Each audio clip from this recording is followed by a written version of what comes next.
Hello guys! Good day everyone! For today's vlog, ituturo ko sa inyo ang nakatagong plant display house dito sa Hong Kong Park. Kung naalala nyo sa last video ko, pumasok tayo dito sa falls na ito, sa mini kuweba na ito. So, diretsuhin lang natin ito guys. Akyatin lang natin to. Ayan, ang ganda ng view, 'di ba? Itong mini kuweba na ito. Diretsuhin lang natin ito guys. Hanggang sa marating natin sa dulo ng walang hanggan. Aruy. Okay. Diba ang ganda guys? Diba as you remember, yun sa last video ko, pumunta din tayo dito. Pinakita ko na sa inyo to. Okay. So, diretsuhin lang natin ito guys. Ay, ang bagal naman ng dalawang ate. Okay. Okay. Lakad-lakad. Mahilig sila sa falls. Diretso lang. Diretso. Diretso. Walang liliko. Ayan yung top view ng ng Hong Kong Park. Parang kagubatan na. Kagubatan sa gitna ng mga building. Diba? Ang ganda.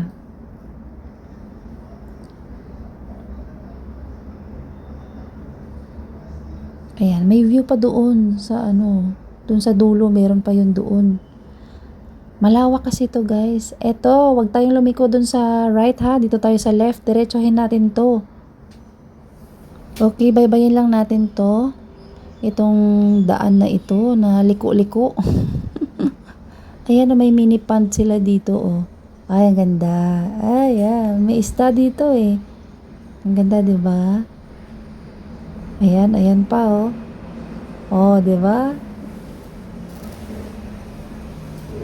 May iba't ibang mga halaman dito, guys. Lahat nandito. Pinipreserve nila. Okay. Mahilig sila sa landscaping pati. Okay, nakita niyo yung nakalagay na conservatory. Okay, sundan lang natin ang direksyon. Akyatin natin ito, guys.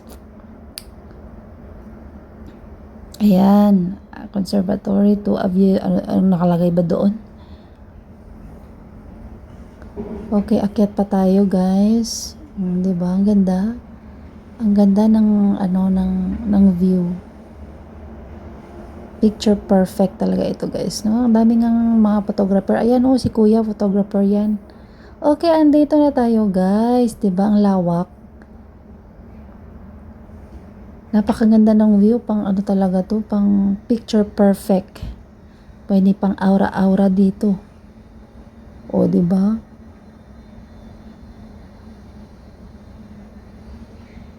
Ganda, oh, ay. Oh, falls yan sa baba. Dito pala nanggagaling yung falls sa baba.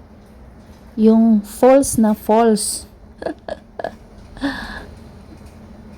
Tapos meron pa silang, ay dito, ayan, dito pala nanggagaling yung tubig. Oo.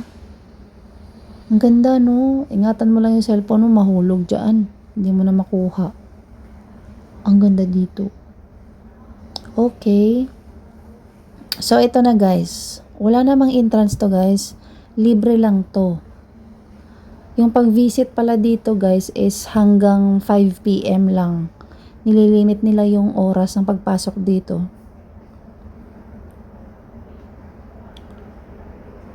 Ayan, okay. Pasok na tayo, guys. Pasok na tayo sa display. Ayan, ganda. Oh, 'di ba? Bungad pa lang ang ganda na. Oh, yan oh, mga yan, mga bromeliads yata. Yan. Ay, hindi. Ano nga ang pangalan niyan? Yung maliliit na hindi ko alam. Oh, ayan oh, ang tawag dyan. May mga pangalan yan sila lahat. May Dito tayo sa display plant house. Okay. Mga iba't ibang magagandang mga orchids. Oh, di ba? Ang ganda. Oh, meron kami niyan. Oh, banda. Banda ba yan? Oh, yan pa. Oh, ay, grabe. Sarap talagang ibulsa ang mga ito. Oh, mahilig kasi ako sa orchids, guys. Ayan, oh, ang ganda. Ay, grabe. Iba't ibang klaseng orchids. Ayan, napakaganda yan sa personal, guys. Ayan pa, oh. Ang mahal-mahal kaya niyan. Grabe, ang gaganda. Talagang andito lahat, naka-preserve. Bawal papitasin pati, kahit nahawakan bawal. Oo guys, kaya pag pumunta kayo dito, alam nyo na no, baka magandahan kayo sa Bulaklak. Wag nyong pipitasin dahil lahat dito guys, merong CCTV. Ayan oh, napakaganda, pinicturan ko nga yan. Ay, ganda, galing ng pagka-design nila oh. Grabe, ayan po oh, ay grabe talaga, gaganda. Sarap talaga pitasin pero kahit nahawak bawal talaga guys. Kaya wag nyong gagawin, wag nyong hahawakan. Kasi mapupulis ka. Grabe sila dito guys no. Police is life dito guys. Kahit na konting mali lang, tawag ng police, lahat. Problema ng police. Kahit na magka-problema kayo ng employer mo, takbo sa police. Ganon dito guys. Police is life. Okay, ikot pa tayo dito. Mahilig sila pati sa mga ano guys, sa mga ganito. Sa mga, ayan, yung mga paganyan-ganyan. Oh, yung mga falls na ganyan. Mahilig sila sa ganyan. Ewan ko lang kung ano yung ibig sabihin ba sa kanila ang ganyan. Ano ba yan? Pero parang meron niyang significant sa sa non-stop of flowing of money, parang ganon. No, pampaswerte siguro niyan. Ayan oh, dami. Ang gaganda pati. Oh, ang ganda oh. Parang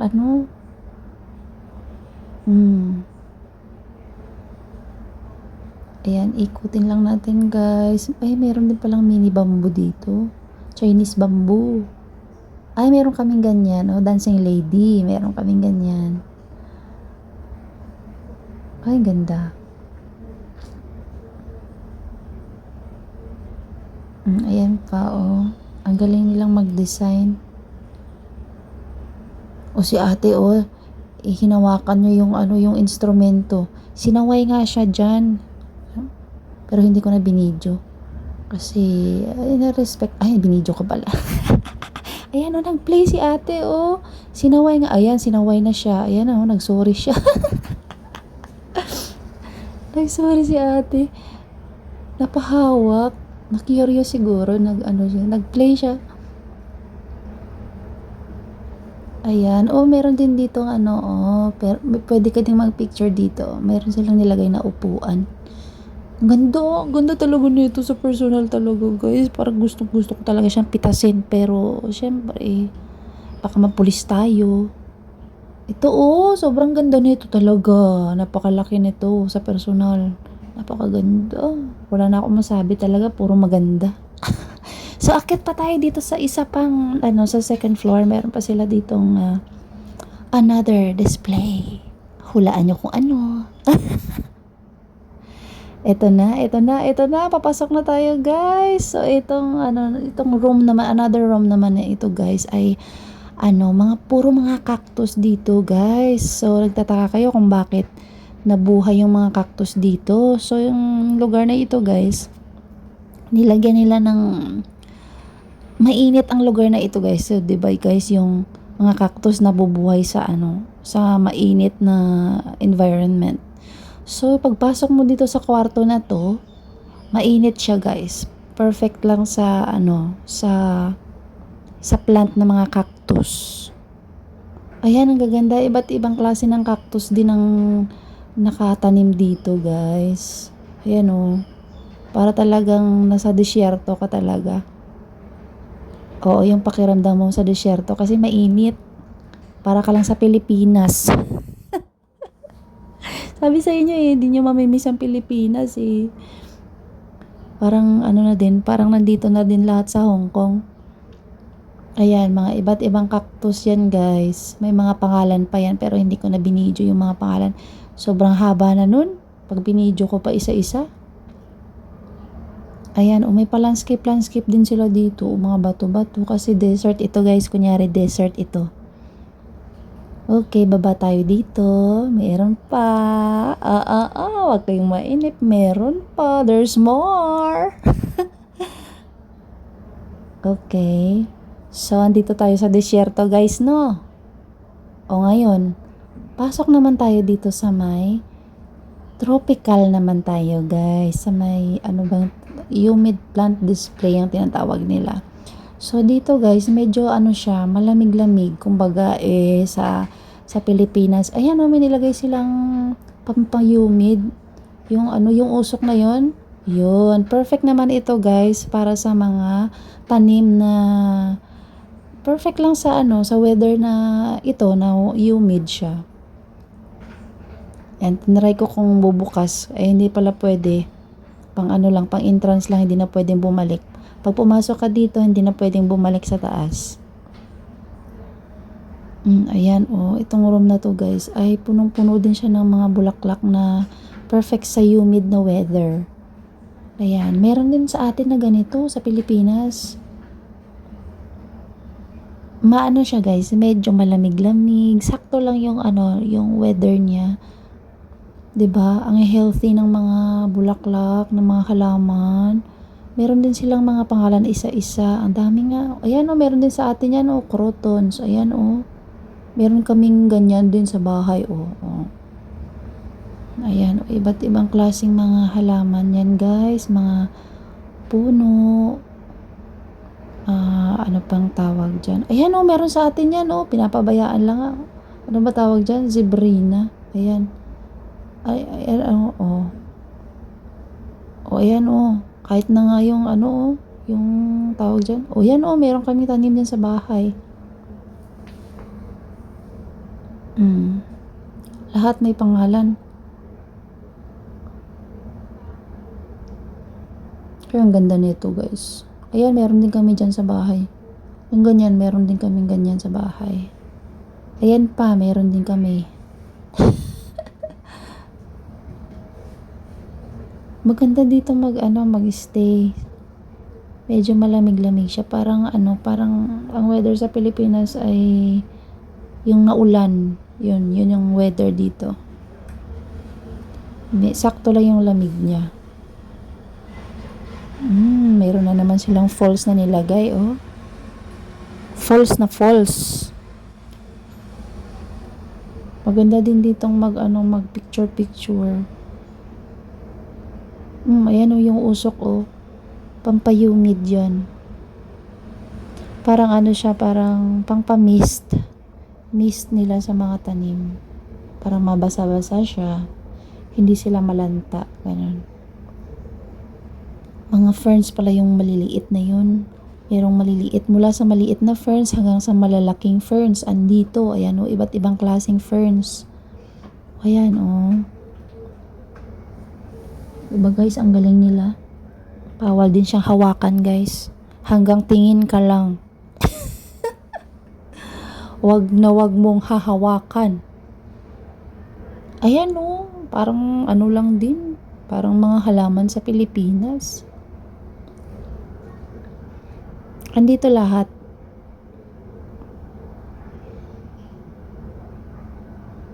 Ayan.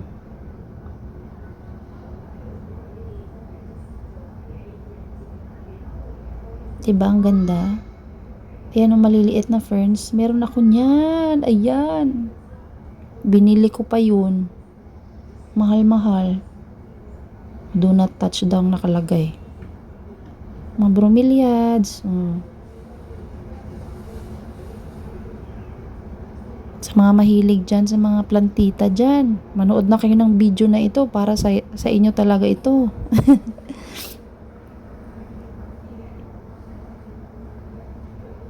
Diba? Ay, grabe. Ang healthy ng mga tanim nila. Alagang-alaga talaga.